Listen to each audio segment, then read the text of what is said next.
Designers, you know it's time and you've known for a while and you're just looking for someone to say it out loud. So here I am. It's time for a career pivot. If you're watching this video, sign one that you want to do a career pivot, but let me help you make it more concrete. I'm going to give you 5 different signals that it's time for a career pivot. The same, by the way, that I ignored for way too long. And I'm going to frame them in a way that I think about everything, which is trip planning. Kind of like that trip that you've been putting off planning for a while, but you know you need to make happen. Before we get into those 5 signals though, let me set the frame.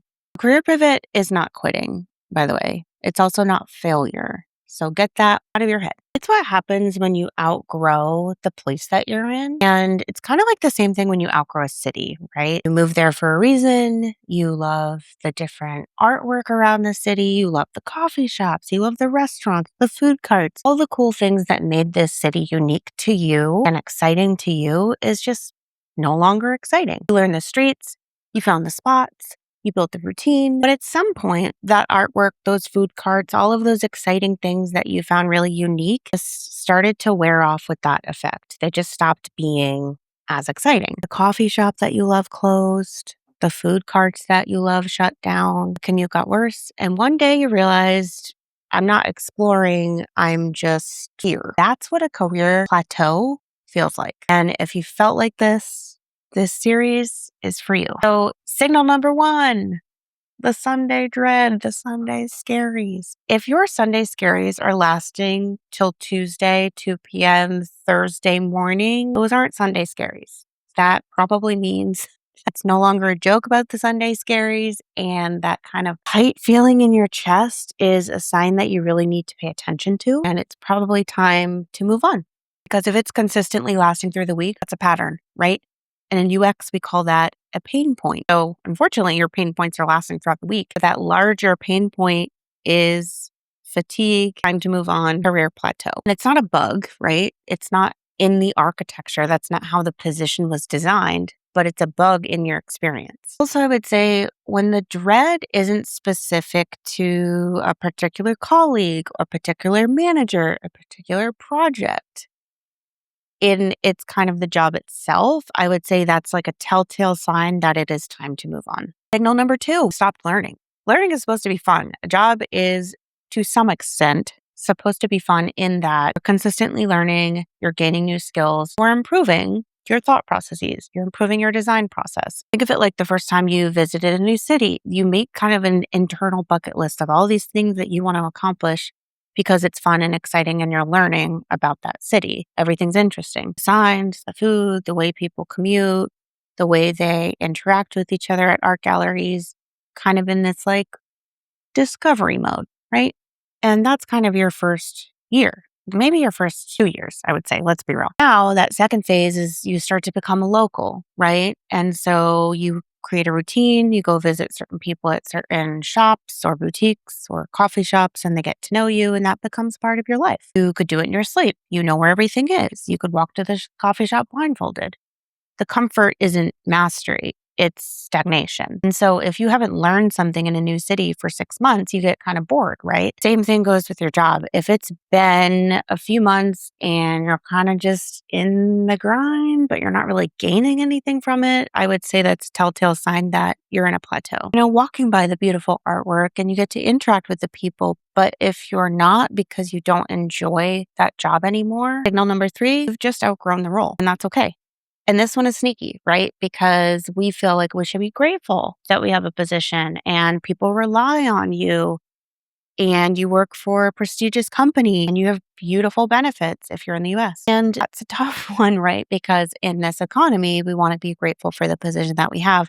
At the same time, we need to be careful that we don't settle, because being good at something and being challenged by it are 2 very different things. The way I see it is, imagine that you are like an expert in Paris, right? You've been to Paris a million times. You're on this tour guide thing because your family wanted to go, but what you really need is just a map. You can just have the freedom to explore because you're already an expert in Paris. Kind of the same thing where you need more ambiguity to be able to do your job well, but you're not in a position to be able to do that. Again, that's a clear sign that you've kind of plateaued and you need to move on. So if you're spending time explaining the basics to other designers, instead of doing meaningful work, strategy work, analytical work, research, I would say it's also probably not the right environment for you.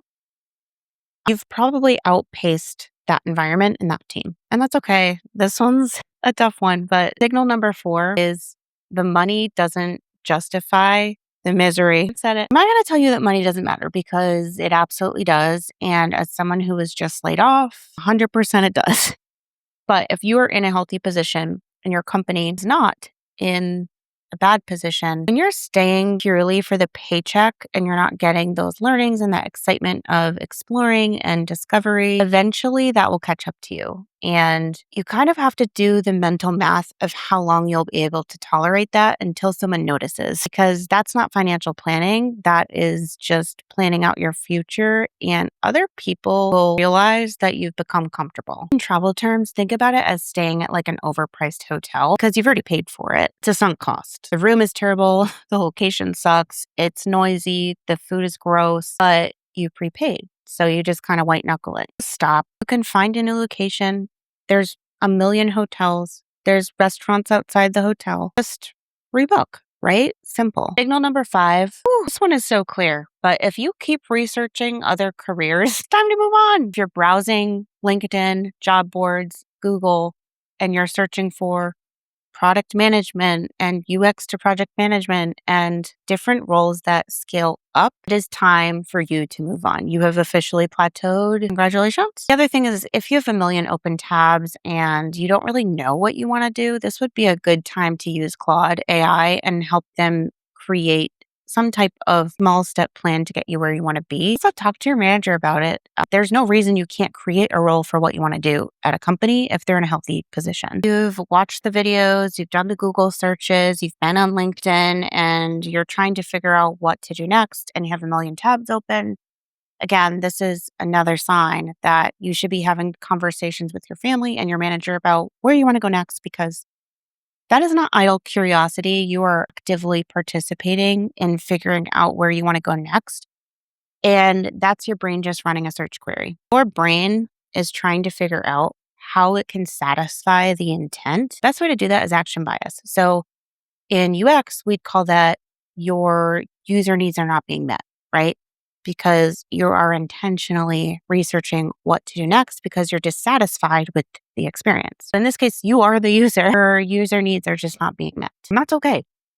But here's the thing about these 5. Doesn't mean you need to tell your manager you're unhappy. But if you're nodding to like a few of these and you're like, yep, that's me, start figuring out ways that you can use AI to make those small steps, to get those certifications, to figure out what qualifications you would need to apply to an external company to ensure that you have a plan. And I understand the longer that you've been somewhere, especially if you've drank the Kool-Aid for a long time and you grew up at a certain company, it can be scary to look externally or to even consider other companies and other positions. But that is that feeling of, I'm a little bit scared, but like it's kind of exciting. That stomach feeling is a good sign that you are ready to move on and that you have plateaued. So let's recap the 5, okay? It's time to pivot. Let's move on a little bit. And it's okay if you dread a little bit on the Sunday scaries, but not all week. That's time to move on. Your skills might have outgrown the role and money is the reason you're staying, and I completely get that. But you are continually researching other alternatives, which again is a sign that it's time to move on, my friend. So let's start planning the trip, right? Think about it as a vacation. Start planning the fun vacation, the new exciting experience of being in a position that you could continue that discovery process. You could continue learning, get that feeling again of being excited to go to work so that you can be in a place more long term than what might happen is, if you're in the position you're in now and you're kind of just floating by, other people won't notice, right? Because they're going to be excited for you to move on. Career pivots, by the way, are not reckless, right? They're planned. They're strategy. Think of it like you're a user researcher. You're the user and you're trying to research how you could make this shift in your life be productive, be something you're excited about, and get that discovery feeling back. So read the signals, decide on that destination, and get the map so that you can make your little journey to that new role. If this resonated and this is you, one, I have been there, my friend. I understand. If you enjoyed this video, once again, my name's Jill. I'm a UX designer in fintech who is also transitioning careers in the design realm. So if that is interesting to you and you'd love to learn more about my career and how you can improve your career, please give me a like, a subscribe, and I'll see you in the next one. Thank you.